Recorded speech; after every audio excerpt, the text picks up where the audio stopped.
by the time the media gets back there, the guys sort of, they have the clothes on by then. But this clown, he has no shirt on. He just has his towel on. Nothing on underneath. So, I'm in the back of the media. So everybody's huddled up, and I'm on the last row, if you will. Uh, Holding the mic out and things like that.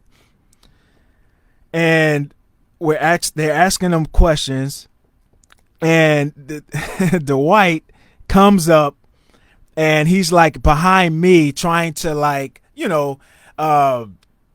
distract JJ from answering questions, and he's all like this and playing around and stuff like that. But he's on my back, you know what I mean? And I think I feel like his thing is like on my on my neck.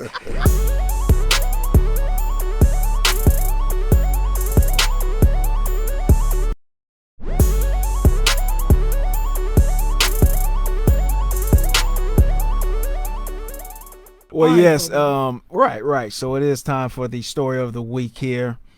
Now we have a couple of guests on, so just to run back a couple of the other stories. Of course, I told a story about how I got hit so hard in Pop Warner I doodled on myself. Told the story about my uncle Lilo, seeing him when I was walking to my Mima's house from middle school, and ran into him coming out of the shower. Man, this thing was all the way down by his ankle.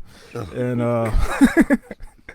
told a story about how my light-skinned roommate in college kind of took the girl I was macking all day at the beach and smashed her right on the top bunk, man, right in front of me. That's tough.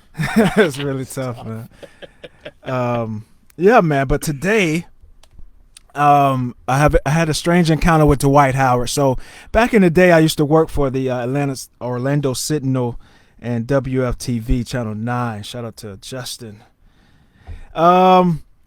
And so I would work all of the Orlando Magic home games back when I was trying to be a, Orlando Stephen A. Smith, And Stephen A. Huh? I hate that guy. He just screams and yells.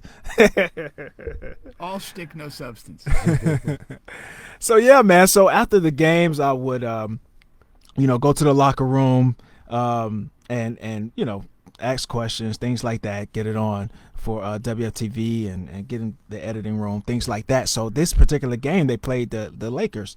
So I was hyped because I was able to. I tell people I interview Kobe, but not really. I just ask one question because, it's like 15, 20 reporters. But when the Lakers come to town, it's like 50, whatever the case may be in the media room. So what was your question for Kobe? I was so nervous for whatever reason, man. I think I said something about his shooting performance. I was, I don't know. You can't remember? You got to ask the legend a question. Yeah, man. No, it was about his shooting percentage that night or something, because he struggled that night. But we went into the Orlando Magic locker room first. All right. Now, at this time, this is the time where Dwight Howard is like a clown. He's known around the league for being a clown. He's, very playful and all of that stuff. So in the locker room after the games, he's that times 10, So he's the guy going around twisting the towel up and slapping people, he's slapping players on the booty and stuff like that as they're walking by. Like, he's just doing all of that while the media is there. Just, that's how he's having a good time, So this particular game, he had a rough night. He had a rough night, not that many rebounds or points. And JJ Redick had a big game. He had a huge game. All right. So we're interviewing him. All right. And everybody is at his locker. All right. So nobody's really paying any attention to Dwight Howard. He's, he's in the back. Smacking asses all by himself. Yeah, man. And everyone's dressed but him. By the time the media gets back there, the guys sort of, they have the clothes on by then. But this clown, he has no shirt on. He just has his towel on.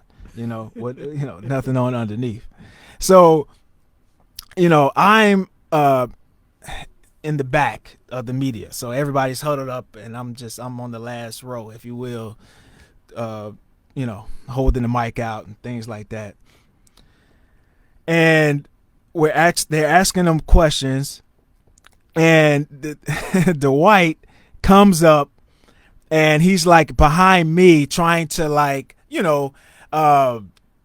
distract JJ from answering questions, and he's all like this and playing around and stuff like that, but he's on my back, you know what I mean?